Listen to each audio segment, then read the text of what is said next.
చతుర్భుజాలయందు శంఖ చక్ర ధనుర్బాణాలను ధరించి సీతాలక్ష్మణ సహితంగా శ్రీరామచంద్రుడు దర్శనమిచ్చే పవిత్ర పుణ్యక్షేత్రం భద్రాచలం.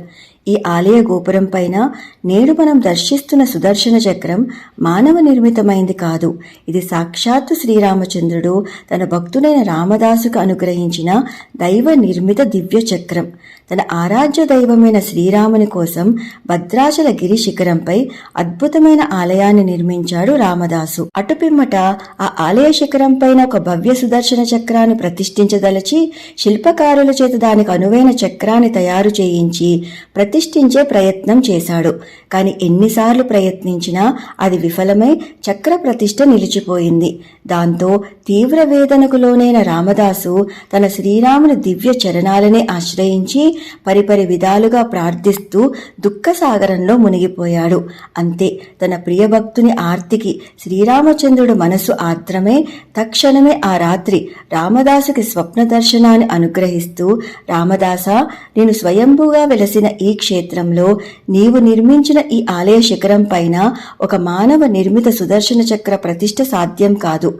కాబట్టి దీనికి అనువగు చక్రాన్ని నేనే నీకు అనుగ్రహిస్తాను. రేపు సూర్యోదయానికన్నా పూర్వం గోదావరి నడి ఒడ్డుకు చేరుకుని అక్కడ నీవు కనుక నీటిలో అంజలి ఘటించి నిలబడితే నా అనుగ్రహం చేత ఒక దివ్య సుదర్శన చక్రం ఆ నీటి అలలయందు తేలితూ స్వయంగా వచ్చి నిన్ను చేరుతుంది. దాన్ని నా వరప్రసాదంగా స్వీకరించి ప్రతిష్ఠించు.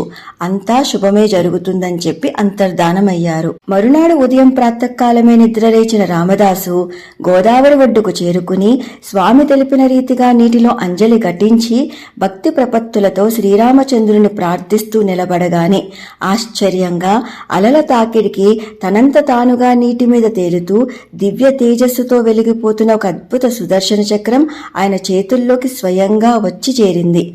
ఆ చక్రం సామాన్యమైనది కాదు సుమా, అది సాక్షాత్తు శ్రీరాముని ఆజ్ఞతో వైకుంఠం నుండి భువికి దిగి వచ్చిన దైవ నిర్మిత సుదర్శన చక్రం.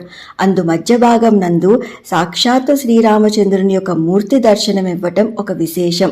దానిని అందుకుని పులకించిపోయిన రామదాసు వేద మంత్రాల నడుమ శాస్త్రోక్తంగా ఆ చక్రాన్ని ఆలయ గోపుర శిఖరంపై ప్రతిష్ఠించి పూజించాడు.